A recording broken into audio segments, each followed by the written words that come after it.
Hey everyone, and welcome to F4 Obsessed, an OST bonus analysis. On our weekly show, we discuss F4 Thailand from a symbolic and meta perspective. In this show, we are offering a mini analysis on each music video. This time, we are going into You Mean the World. I'm Ty, your host, and my co-host is Marie Claire, who I call MC. Say hi, MC. Hello, everyone. We just want to remind you guys, as always, to like, subscribe, interact with the video, share the video however you can, and also check out our weekly show where we discuss each episode in depth for a very long time, and as well as our mid-season symbolism summary where we cover all the symbols and metaphors and themes that we have seen so far in the show. That's pretty important if you really want to kind of understand some of the stuff we're saying when we do these OST deep dives, because we're using all of the symbols and all of the metaphors and all of the themes that we have found in the show in order to analyze the music videos, because we're doing this about mid-season, little far into mid-season. So and we'll be continuing to do them as the weeks pass, so that you'll get one kind of every week, and one weekly you'll get two. We haven't decided yet when that's gonna be. But this all comes from a media theory and communications theory perspective, where these music videos are actually part of the story. Yes, right, they are. They're not separate. They're giving us bigger insight into the characters and everything like that. And because we have a pretty good understanding of the symbolic patterns that are happening in the show, we're going to use those as well to kind of analyze these music videos, and specifically You Mean the World, sung by Fluke Gowan. So this is the first time that we have a non F4 person singing as part of the OST. Yeah, it is. Yeah, and just to add to that, kind of I feel like it's like taking out our toolbox. Like we talk about that sometimes. Like our toolbox is filled with the like books that we read about myth, and you know, the stuff that we've watched and the lectures we've listened to, but it's also the stuff that we've already analyzed. It's all the stuff that we've already seen, and that we know to be there. It's like we're reading the symbols that are repeating to create motifs, right? So that's repetitive symbols or metaphor that help us to understand a meta-textual understanding of the text or the show. Exactly. And that's great, because all of these kind of end up being themes for the show from a musical perspective. So in scores, this would be a leitmotif. This would be something associated with a concept or a person within the show. Yep, exactly. And so all we're doing is kind of taking the stuff we've already seen and kind of just applying it again to the next music video, which there's some stuff in this one. So it's kind of, and this kind of cool. This music video, although the name is translated for us, actually has a Thai name, and I used Google Translate, so it doesn't translate appropriately, but I actually like the Thai translated name of the Thai name rather than the actual name that's given in English. Oh, really? What is it? Yeah. Okay, so You Mean the World is what we're given in English, and the direct like Google Translate of the Thai is My World Is You. Oh, like you are the world. You are my world. The world. Yeah. You are my world. It's it's just a different meaning. Yeah, it is. Interesting. So we started hearing this one, I think, with the scene where he hides her in his closet. This is when we heard the full play. Again, it might have appeared from an instrumental perspective beforehand. It did. Or maybe I don't know. Maybe, but yeah, we actually hear Fluke sing in that moment. So to me, that's when I'm putting it in the show timeline. Right. But we got the music video right afterwards. Yeah. 2 days after, I think. Yeah, I think that sounds about right. Yeah, I remember thinking like initial thoughts was, I was like, oh my God, that's not Tom, or that's not Bright. Like it's not Bright singing. Yeah. So I was like, who's this person? But it was a good song. It was good in that moment too. So what were your initial thoughts when you saw the music video? Um, Or when you heard the song in the show? I was like, oh, this is a love ballad. Yeah, it is. It's Is. precious. Again, it's POV Tom. Mm-hmm. Absolutely the whole way. And as we dig into the lyrics, you can absolutely see that. It's Yeah. his story. It's also sort of admitting shameful things to himself. Interesting. And Okay.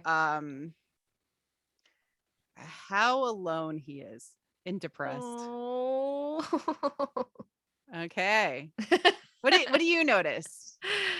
I get the shameful stuff a lot. I think the whole I'm not good enough, but you Mm-hmm. make me want to be better. Like that really touched me. And also the whole, can I stay with you? Can I stay in your world? Um, Mm-hmm. I don't want to go back to being stuck in my world. Yep. I want to stay in your world. And we know from the show that not that's not really a good place for him to be. Like we've talked about this before about it's not about being in each other's world. Like you have to find a new world together. Yeah. I don't know if we've Yeah. And explicitly said that, but that is what is being said yeah. in the lyrics, is that his world is now wherever she is.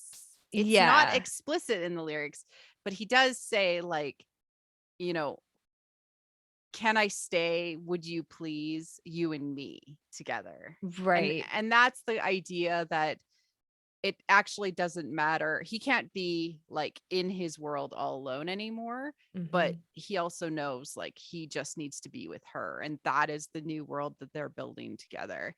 Mm. This is sort of a concept of middle path, or the idea that, like, it's never going to be a binary. He can never be fully in his world once he's met her. She can never be fully in her world once she's met him. They have to Mhm. build a new world together, or a new path together. And Exactly. this is what it's saying. And it's a plea. It's a very pleading plea Mhm. to her. It's sort of full disclosure about Mhm. all of the complexities that he comes with. Yeah. And there's this interesting, like, so the idea to use the word stuck, it kind of Mm-hmm. it sticks with me, haha. That you know, Tom is when he is in his world, he feels stuck because it's not just like being lonely, but which it is, but it's also him realizing that he's not growing as an individual and that he can only Mm-hmm. grow with her, and that he feels himself actually growing up and being more mature and being more responsible and emotional, and like all of these things that he feels when he's in her world, he doesn't feel that back in his. So I don't know, it's just such a very specific word to use that means so much more, has a lot Yeah. more that's going on. So Yeah. And it is absolutely in alignment with the idea that, like, when she came into his world, like, he got completely knocked off kilter, and his entire like sense of gravity now became her, right? yeah, it's again, And it's like that he crossed that threshold and he can't, that's a point of no return. He can't go back. He doesn't want to exactly, go he back. repeats, like, my existence, Mm. I was shaken up and I never thought I needed somebody, you know um y- you make me want to be a better person so that I can have you in my life longer. Like, it's all of those sorts of thematic similar things, which, I mean, if you're watching the show, you get that out of the show, Yeah. right? um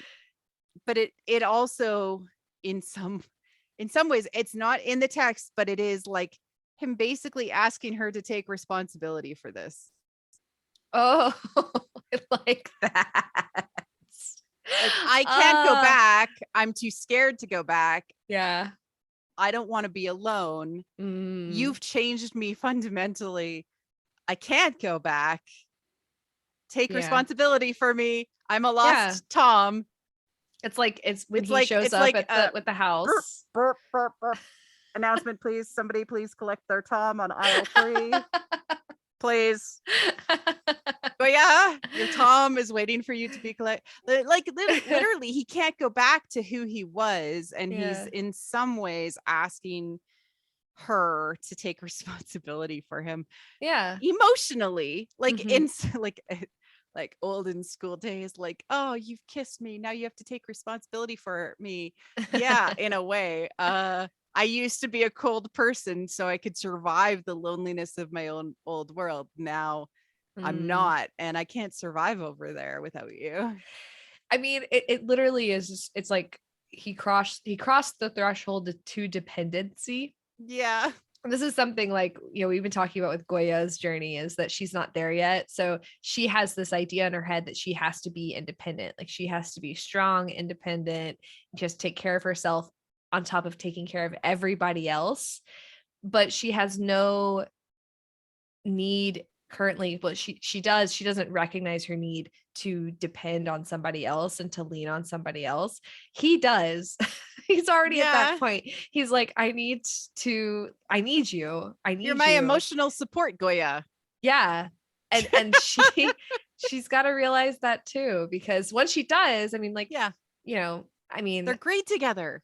They're gonna be, because that's the whole point of, being in a relationship, is people like to talk a big talk about being independent, which, if you have to be, you are. But if you can lean on somebody, if you have somebody, then dependency is a good thing, because it just helps you. It helps you so much with so many things in your life. I mean, it helps you when you talk to people. Again, this is not just romantic, right? This is like a friend. Being dependent on somebody else for these things, like, that's a really good thing to have. So I also love the line of so scared someday I might make you cry. Oh. Like, he, again, it's that admitting of, I'm not perfect, I know that we might hurt each other, we might say things we don't mean, but I'm gonna do my hardest to make this work. Because I don't want to go back. Like, oh, that's so sad. I know I wouldn't be able to get by if I had to go back to my own life. Like, that's the big line. That's the big thesis statement of this, that I'm getting yeah, you have to take responsibility for me. Yeah, 100%. And this like this bundle of emotions and goodness that you've unleashed out of me.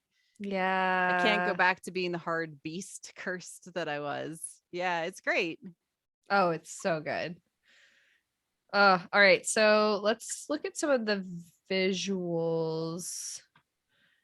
So there's all this, some of the best parts. It starts with the second impact kiss. Yeah. And it kind of just starts out and says, like, you changed my whole world. Yeah.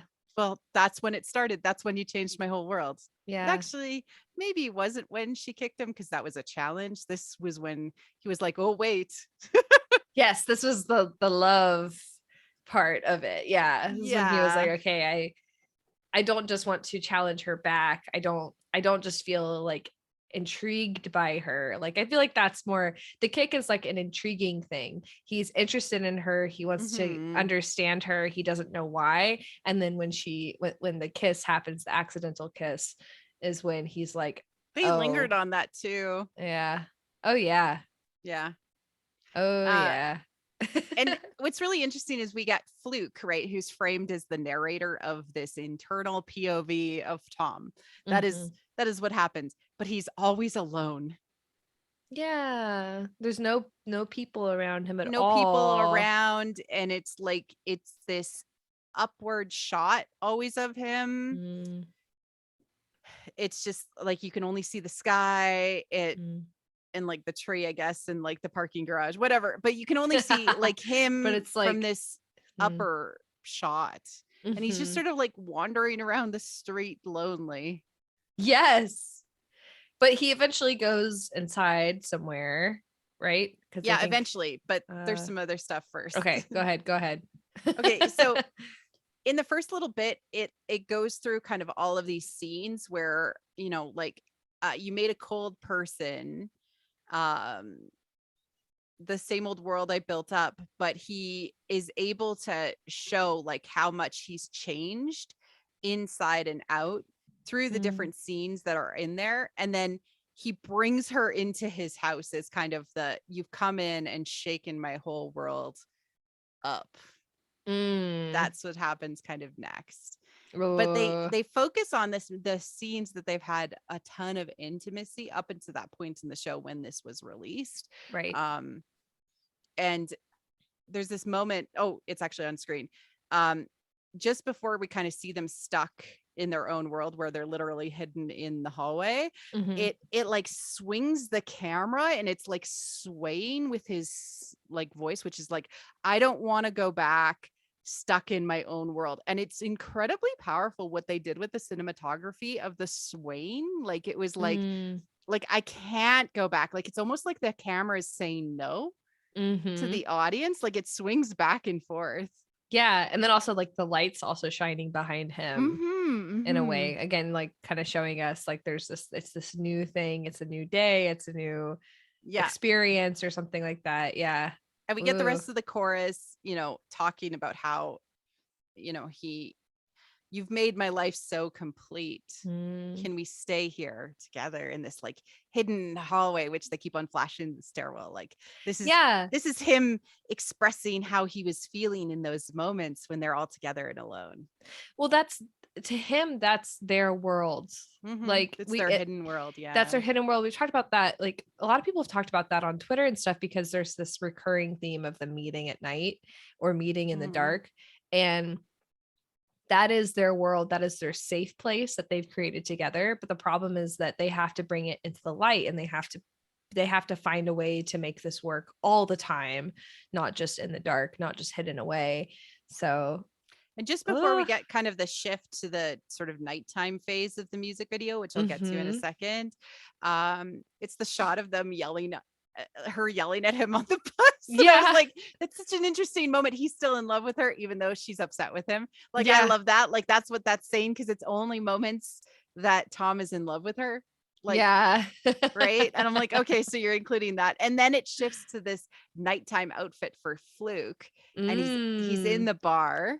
Yes, he's in the bar, which is the Dock Club and Pub in Bangkok. So this place, I actually looked it up because I was really curious. It's like a little event venue / pub / cinema, and it's a really like indie little venue where they like play movies. They play like documentaries, like indie documentaries and like indie films, or they'll play like French films and stuff with Thai subtitles. And just a really cool place. It's a kind of place I would frequent, so I was like, oh, that's legit.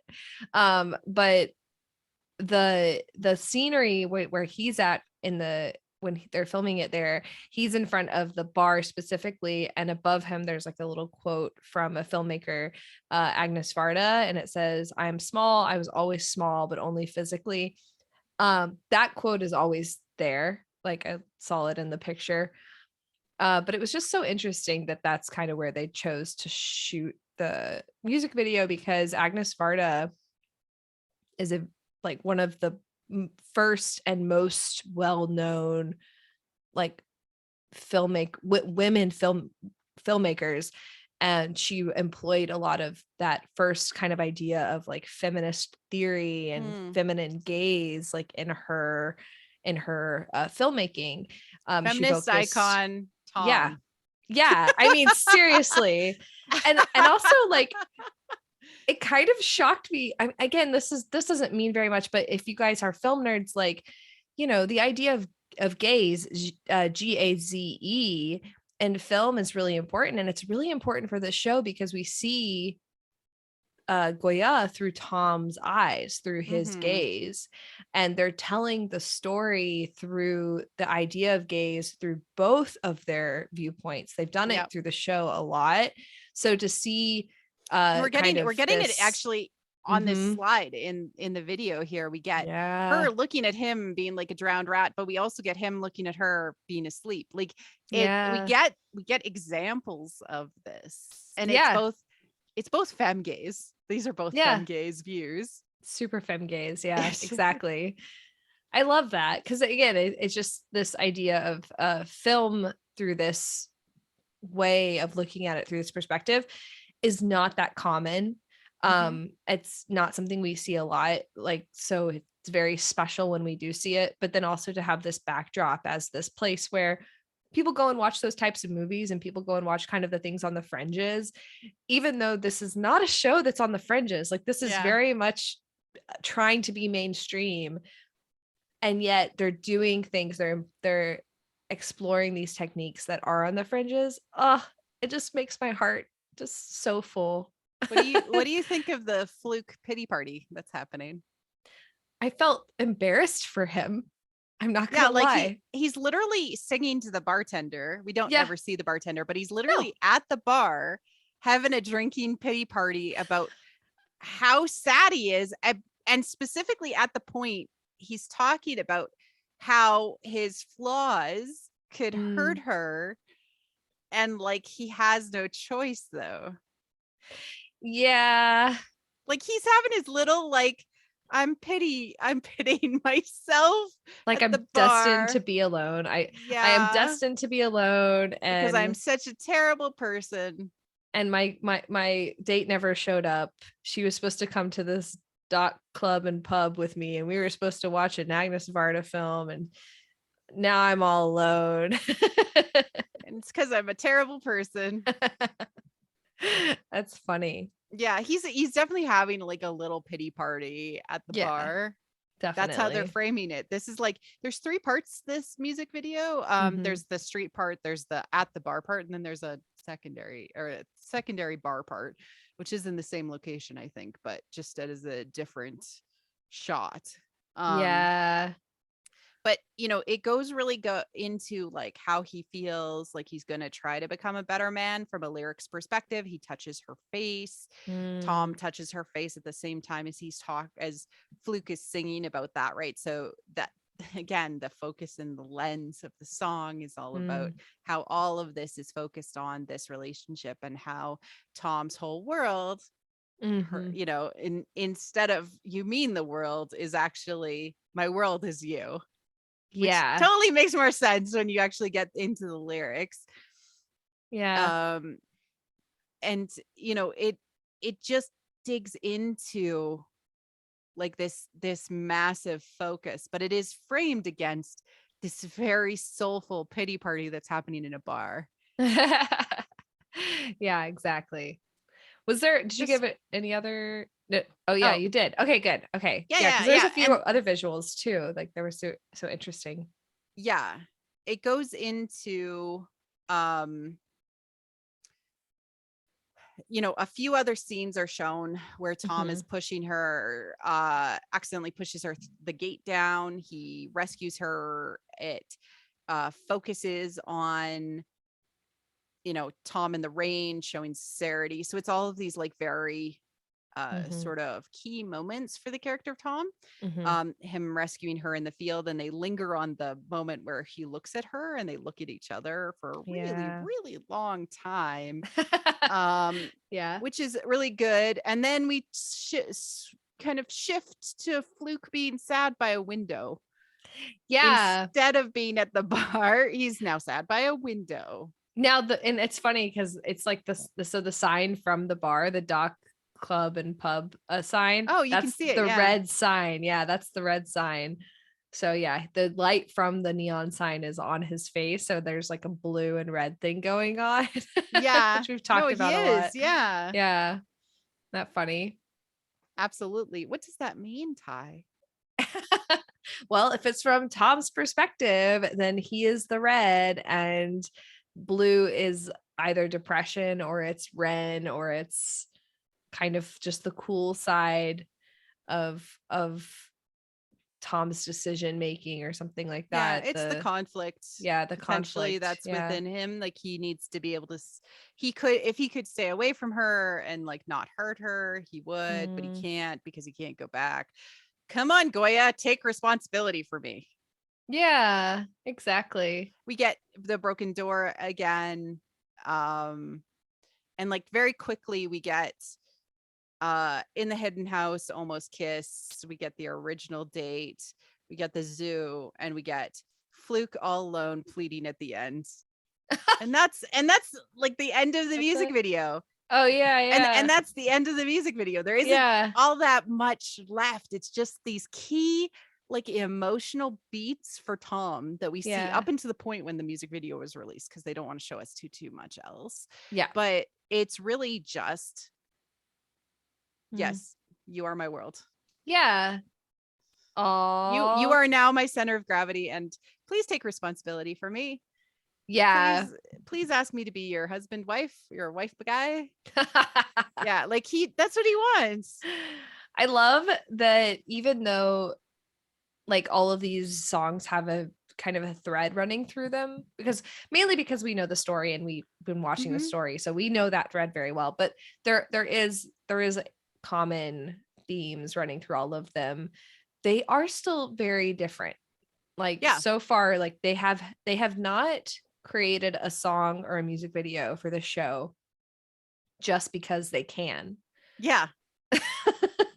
It's like they've done it, and it's not just for promotion. I mean, they're doing this very methodically. Like, this is about this moment, and this is about this feeling, and this is about this character through this moment and this feeling. Like, they're doing it like that, and it's really, really precious. Yeah, it absolutely ties into the idea that these are part of the storytelling, but they have something unique to say. I would say like In the Wind and Who Am I and Shooting Star that came before this all said very specific things to help us understand the story more. This is all supplementary material, obviously, because it's not part of the main show, but it helps us understand where the characters are at. I really wish, although we do get a quote unquote Goya song, I kind of wish that Tu had actually sung a song too. I know, it makes me wonder if she can like hold a tune, or like, I believe she can, based on Instagram. Oh, that's right. She does do like little things. Yeah. Damn. I know. Yeah. But this is still like a completely wonderful serenade and ballad expressing his love and asking for Goya to take responsibility for her actions and marry him. Let's be dependent upon each other. Emotionally dependent. And maybe, maybe Goya, you do the dishes and I'll take out the garbage, or vice versa. And that's how we'll be handed marriage, ma'am. Yeah. Let's combine our incomes, even though you don't have one. I'll take care of your brother too. Too funny. All right. Any other final thoughts about this one? Fluke is very cute. I didn't know anything about him before watching this video, and he looks like a K-drama idol. Like, oh yeah, straight up, really easily. Like, whew. But yeah, this is a fun one. All right. Well, everyone, thank you so much for watching and listening to this. Our next one is One Last Cry. One Last Cry. Yeah. So you'll get that one next, and we'll see you guys next time, I guess. Cheers. Cheers.